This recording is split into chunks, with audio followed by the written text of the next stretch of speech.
अब जो हमारे पास क्वेश्चन है वो ये है कि हम मीन और वेरिएंस फाइंड करेंगे एफ डिस्ट्रीब्यूशन का।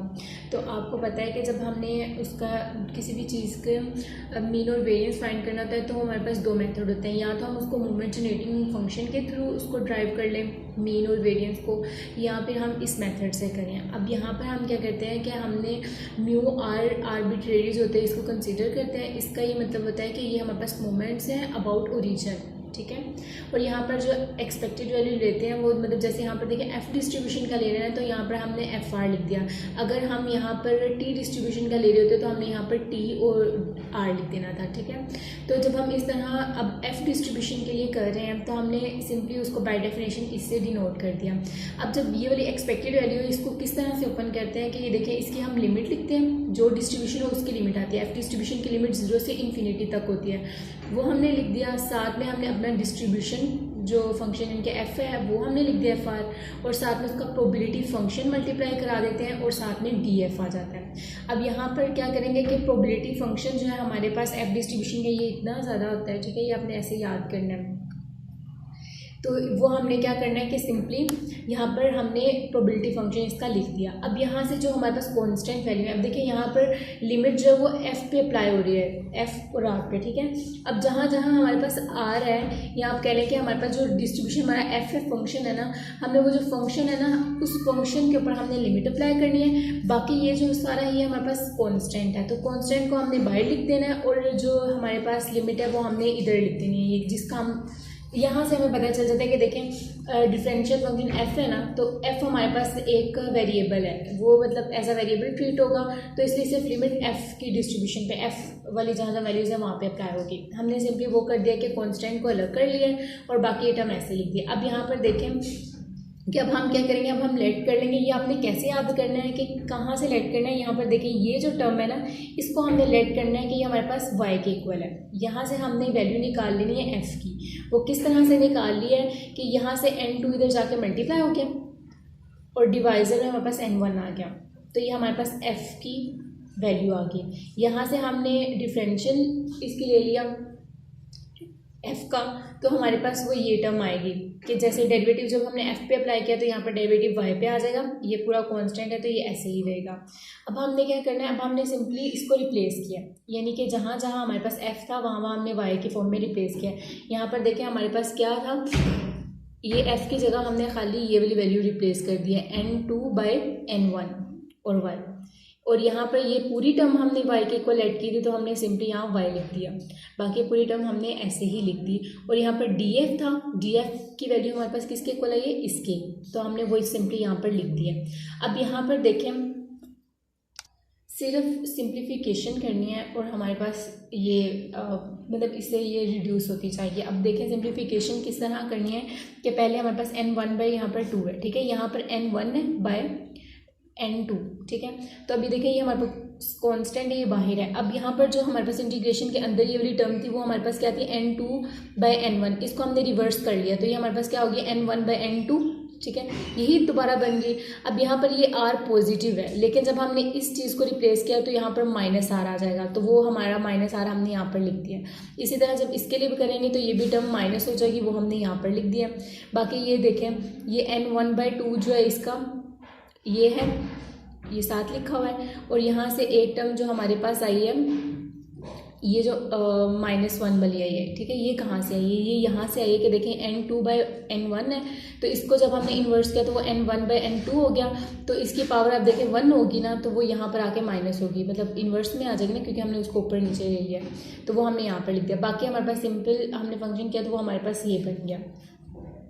अब इसकी सिंप्लीफिकेशन की है तो हमारे पास ये वाली एक सिंपल सी टर्म आ गई। अब यहाँ पर हम लेट करेंगे कि यहाँ पर जो हमारे पास है ना 1/1 + ny, ठीक है, इसको हमने लेट कर लिया कि ये हमारे पास x के इक्वल है। यहाँ से हमने क्या किया कि ये हमारे पास x के इक्वल है, तो हमने y की भी वैल्यू निकाल लेनी है और dy की भी निकाल लेनी है। तो हमने सबसे पहले क्या किया है, 1 + y को हमने देखे ये वाली टर्म है हम दूसरी साइड पे लेके जाएंगे तो वो यहाँ पर पॉजिटिव हो जाएगी, और ये वाली जो वैल्यू मतलब मल्टीप्लाई हो जाएगी, ये जो x है ये इधर आके क्या हो जाएगा, डिवाइड हो जाएगा, वो हमने ऐसे लिख लिया।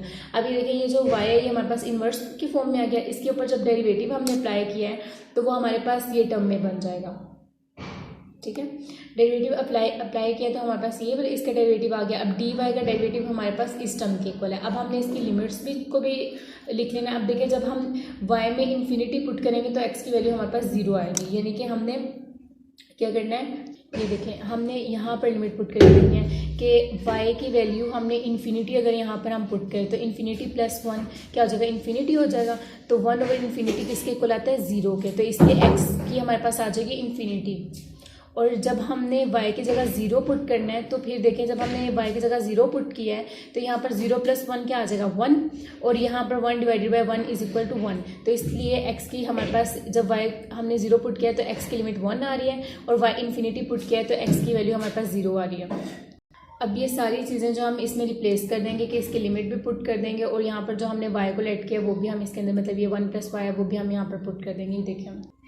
ये देखें कि जो हमारे पास पहले आएगा यहाँ पर 1 + y है तो उसकी जगह हम ये रिप्लेस कर देंगे। यहाँ पर खाली y है ना, तो उसकी जगह देखें हम ये इसी से ले लेंगे कि यहाँ पर y है, ये +1 है, दूसरी साइड पे -1 हो जाएगा।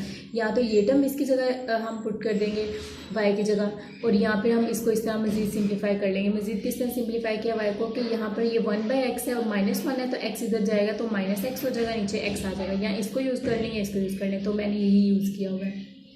तो सिर्फ इसमें सब्स्टिट्यूट किए हैं, डी वाई की वैल्यू पुट की है और बाकी ये वाली और ये वाली वैल्यू पुट की है। और यहाँ पर देखिए कि हमारे पास 0 अगर लिमिट थी तो हमारे पास y 0 था, तो x की वैल्यू अब क्या आ रही है, 1। तो यानी कि आगे हम क्या करेंगे, यहाँ 1 पुट कर देंगे और ऊपर 0। देखें यहाँ पर हमने सिर्फ सब्स्टिट्यूट की हैं वो सारी वैल्यूज़। अब यहाँ पर देखें, यहाँ पर लिमिट जो आ रही है 1 से लेकर 0 तक आ रही है, लेकिन लिमिट हमेशा 0 से 1 तक जाती है। तो हम क्या करेंगे, इसके लिए हम इसको माइनस से मल्टीप्लाई करेंगे। जब हम माइनस से मल्टीप्लाई करेंगे तो ये वाली जो टर्म है ये हमारे पास ख़त्म हो जाएगी, बाकी टर्म हमारे पास पॉजिटिव आ जाएगी। ठीक है, सिर्फ यहाँ तक सिर्फ लिमिट ये माइनस को ही एलिमिनेट किया गया यहाँ से। अब ये हमारे पास टर्म बन गया। अब यहाँ पर देखें इसमें सिंप्लीफिकेशन हमने ये किया कि ये जो नीचे वाली टर्म है हमने उसको ऊपर मतलब इस तरह माइनस की पावर के साथ लिख लिया। यहाँ पर 1/x था तो इसको भी हमने x में लिख दिया, और साथ में ये हमारे पास ये टर्म इसकी मतलब पावर में वही वैल्यूज़ आ गई। और यहाँ से भी हमने क्या किया कि ये है हमारे पास। अब यहाँ से देखें कि 1 - x हमने ऊपर ले लिया, नीचे x हमारे पास आ जाएगा। रुके मैं दोबारा से बताती हूँ कि हमारे पास ये वाली टर्म है ना यहाँ पर, ठीक है। अब यहाँ पर हमारे पास 1 - 1 है और यहाँ पर नीचे x है, ठीक है। अब डिनोमिनेटर अगर हमने सेम करने हैं तो हम क्या करेंगे, 1 - x और नीचे आ जाएगा सिंपल x, ठीक है। तो ऊपर 1 - x हो गया, उसकी ये पावर हमने सेपरेट कर दी, ठीक है। अब नीचे हमारे पास डिनोमिनेटर में क्या है, खाली x, तो x की भी ये सारी पावर हमने वैसे ही लिख दी। अब यहाँ पर देखें ये हमने सेपरेट किया। अब यहाँ से ये जो +2 है ये कैसे आया, देखिए यहाँ पर x हमारे पास -2 में था, तो ये हमारे पास जब नीचे हम इसको लेके आए तो 1/x2 हो गया। x और x हमारे पास जो है वो बेसिस सेम है, तो पावर इनकी क्या हो जाएंगी, ऐड हो जाएंगी। इनकी पूरी टर्म में 2 ऐड हो जाएगा, और ये वाली जो टर्म है ये हमने वैसे ही साथ लिख दी, ठीक है। यहाँ पर 2 मिसिंग है, ठीक है, ये 2 मिसिंग था, मैंने लगा दिया। अब यहाँ पर देखें कि इतना काम आपको क्लियर हो गया। अब यहाँ से हमने सिंपली कैलकुलेशन करनी है। कैलकुलेशन किस तरह से की गई है, ये जो हमने नीचे हमारे पास x की पावर है ये वैल्यूज़ हैं और ऊपर हमारे पास ये हैं, तो हमने क्या किया है, हमने x की ये वाली पावर लिखी है, ठीक है, और साथ में सारी वैल्यूज़ को माइनस के साथ मल्टीप्लाई करा के लिख लिया, क्योंकि हम इसको अब ऊपर लेके आए। जब माइनस के साथ लेके आएंगे ये वैल्यूज़ आएंगी। सिंपली ये कट करने के बाद में थोड़ी सी कैलकुलेशन है, जब आप करेंगे आपको क्लियर हो जाएगा कि कौन सी वैल्यू किससे कट हुई है, तो हमारे पास ये वाला पार्ट रिमेनिंग रह जाएगा। अब यहाँ पर देखिए ये हमारे पास बीटा फंक्शन बन रहा है। बीटा फंक्शन कैसे कि हमारे पास ये फर्ज कर ले m है और ये 1 माइनस मतलब x है 1 - x, और यहाँ पर ये हमारे पास आ जाती है n - 1 और यहाँ पर हमारे पास आ जाती है m - 1। तो हम बीटा फंक्शन में n और m लिखते हैं, तो यहाँ पर हमारे पास n जो आता है वो ये वाला होता है, ठीक है, वो हमने लिखते हैं। यहाँ पर मैं फॉर्मूला भी लिख देती हूँ और साथ में हमने ये लिख दिया। अब ये हमारे पास μr यानी कि एक जर्नल मेथड है। अब हमने अगर μ1 फाइंड करना है तो हम r की जगह 1 रिप्लेस करेंगे, μ2 फाइंड करना है तो हमने r की जगह 2 रिप्लेस कर देना है, जहाँ जहाँ r है, मतलब यहाँ पर और यहाँ पर और यहाँ पर। जो इसका बीटा का फॉर्मूला है वो ये है कि एक तो लिमिट जो होती है वो 0 से 1 तक जारी होती है, x और इसकी पावर में m - 1 होता है, 1 - x और n - 1 होता है, और हम इसको m और n की इस तरह लिख लेते हैं। अब यहाँ पर ये जर्नल हमारे पास है, तो अब हमने क्या करना है कि μ1 r की जगह 1 रिप्लेस करेंगे तो μ1 आ जाएगा, तो वो हमने अब पुट किए। आर की जगह हमने 1 पुट किया। अब देखें जहाँ जहाँ हमारे पास आर था, यानी कि यहाँ पर आर था तो वो 1 पुट किया, ये आ गया। यहाँ पर आर था 1 पुट किया और यहाँ पर क्या ये आ गया। अब बीटा का हमने जो फॉर्मूला वो ओपन किया, वो किस तरह आता है कि गैमा फंक्शन में पहले ये वाली जो पहली टर्म होती है वो, फिर सेकेंड टर्म सेपरेटली और फिर इन दोनों को ऐड करके लिख देते हैं। इसी तरह यहाँ पर भी पहले ये वाली टर्म, ठीक है, फिर दूसरी टर्म और नीचे उनका एडिशन लिख दिया। जब ऐड करेंगे तो ये -1 और 1 खत्म हो जाएगा, वो इसलिए नहीं लिखा गया। अब यहाँ पर देखिए ये और ये सेम है, ये कट हो जाएंगे। अब रिमेनिंग पार्ट हमारे पास ये दो और ये नीचे वाले दो रह गए हैं। अब इनको भी सिंप्लीफाई हम किस तरह से करते हैं कि अगर इनमें से -1 करके हम इस वैल्यू को इसके अकॉर्डिंगली देखें, लिखा भी हुआ है कि अगर हमारे पास गामा n हो तो उसको इक्वल करते हैं n-1 फैक्टोरियल के। तो इसी तरह इसमें से -1 फैक्टोरियल के इक्वल कर लिया, इस पूरी टर्म में से -1 के फैक्टोरियल के इक्वल कर लिया और सिमिलरली इन दोनों के में से भी कर लिया। अब हमारे पास ये टर्म बन जाएगी।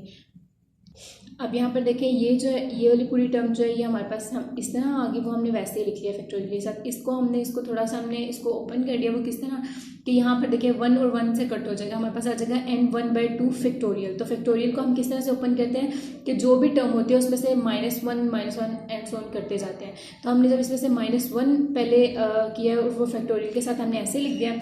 इसको हमने आगे अगर एक्सपेंड करना होगा तो वो हमारे पास क्या होता है n1/2 -2, मतलब वो -1 ऐड होता जाता है तो वो उसकी -1 की पावर यहाँ से बढ़ती रहती है, ठीक है। तो ये आ जाते हैं हमारे पास फैक्टोरियल में आ जाते हैं। ये हमने यहाँ तक क्यों स्टॉप किया, क्योंकि ये हमारे पास यहाँ से इसकी कटिंग हो जाएगी, ठीक है। और इसी तरह यहाँ पर n2/2 था, ठीक है, -1 था। इसको अगर ओपन करेंगे तो वो हमारे पास क्या आ जाएगा, इसमें से फिर अगली पावर क्या आ जाएगी -2 आ जाएगी और फैक्टोरियल में लिख दी। ये टर्म इससे कट होगी, ये वाली जो टर्म है इससे कट होगी। अब पीछे हमारे पास ये पार्ट रहेगा और इसके अब हमने सिंप्लीफिकेशन किया कि ये n1 इससे कट हो गया, n2/2 ऊपर आ गया और नीचे n2 -2/2 आ गया, ठीक है। इसका हमने एलसीएम लेके ना इसको इस तरह कर लिया और ये 2 इससे कटने के बाद हमारे पास ये पार्ट रह गया। यहाँ पर हम एक कंडीशन लगा देंगे कि n2 should be greater than 2। तो हमारे पास ये आ गया μ1 आ गया, ठीक है, μ1 प्राइम आ गया। तो आपको पता ही होगा कि μ1 प्राइम मीन्स के लिए हमारे पास मीन आ गया। अब हमने वेरिएंस निकालना है, तो वेरिएंस के लिए हमें μ2 आर्बिट्रेरी लाजमी चाहिए। इसी के लिए हम क्या करेंगे कि जहाँ जहाँ आर था वहाँ हमने 2 रिप्लेस किया। 2 रिप्लेस करने के बाद अगेन हमने वही स्टेप परफॉर्म दोबारा कराया कि बीटा था उसका पूरा फंक्शन हमने ओपन इस रूल के अकॉर्डिंग ओपन कर लिया, ठीक है। अब यहाँ पर इसका भी करेंगे अगेन दोबारा, यहाँ से इनकी कटिंग हो जाएगी, रिमेनिंग पार्ट हमारे पास ये रह जाएंगे। अब यहाँ से हमने क्या किया कि इसको सिंप्लीफाई करने के लिए फैक्टोरियल की टर्म में ले आए कि मतलब -1 किया तो फैक्टोरियल आ गया, इसका भी -1 फैक्टोरियल ले लिया, इनका भी इस तरह ले लिया। यहाँ से हमने क्या किया, सीरीज़ ओपन करेंगे जिसकी हमें ज़रूरत होगी सीरीज़ ओपन करने की। देखिए यहाँ हमारे पास n1/2 -1 इस फैक्टोरियल इसकी सीरीज़ नहीं ओपन की, इसकी सीरीज़ ओपन की है -1 -2 -3 तक, इसलिए क्योंकि ये भी इससे कट हो जाएंगे। और इसी तरह हमने इसकी सीरीज़ ओपन कर लिया है, कहाँ तक ये n फैक्टोरियल/2। यहाँ पर थोड़ा सही तरीके से लिखा नहीं गया, यहाँ पर ये लिखना है n1 -1 मतलब ये n1/2 ऐसे ही आ जाएगा और साथ में -1 फैक्टोरियल लिख दिया, ठीक है। ये सही तरीके से यहाँ पे लिखा, फिर वो इसके साथ हमारे पास कट हो जाएगी पहली टर्म के साथ। कटिंग के करने के बाद हमारे पास ये वाली टर्म बन जाएंगी। अब यहाँ पर देखें कि हमारे पास हमने सिंपली कटिंग देनी वो किस तरह है। देखिए यहाँ पर n1 है और यहाँ पर भी n1 है, इसमें की पावर में 2 है तो ये इससे कट हो जाएगा तो यहाँ पर खाली n1 आ जाएगा, ठीक है। ये मैंने पहले सेपरेट किया और फिर इसके बाद कटिंग होगी। फिर इसी तरह और जो वैल्यूज यहाँ से कटती हैं, अब जैसे देखें इसका अगर हम नीचे डिनोमिनेटर सेम ले लेंगे तो वो हमारे पास यहाँ पर सॉरी ये क्या हुआ कि ये देखें ये हमारे पास टर्म है, सबसे पहले एक ये इसके साथ कट जाएगी, ठीक है। दूसरा हमारे पास ये आ गया n1/2 और नीचे ये आ गया। अब यहाँ से भी इनका कॉमन ले लेंगे, n1 + 2 आ गया /2 आ गया, ये तो वैसे हमने सेम लिख दी। अब यहाँ पर इस टर्म की बात करेंगे, इसमें देखिए n2 - 2 /2 -1 है, तो इसका जब हम लेंगे एलसीएम लेंगे तो वो n2 - 2 /2 हो जाएगा। और इसी तरह इसका भी हमारे पास ये टर्म आ जाएगी। यहाँ से ये 2 कट जाएंगे, रिमाइनिंग हमारे पास ये टर्म रह जाएगी, ठीक है। और इसको हम जब सिंप्लीफाई करके लिखेंगे तो हम इसको इस तरह लिख देंगे। ये हमारे पास आई है μ'2 की वैल्यू, वेरिएंस नहीं आया। तो वेरिएंस के लिए हम क्या करेंगे, वेरिएंस का फॉर्मूला होता है, वो क्या होता है, वेरिएंस का ये फॉर्मूला होता है, ठीक है। इसके अकॉर्डिंगली अब ये जो वैल्यू हमने ड्राइव किया वो लिखेंगे और ये जो मीन आया है हमारे पास उसको हम स्केयर लेंगे। उसके बाद ये कैलकुलेशन करनी है, सिंपल सी हम, ठीक है।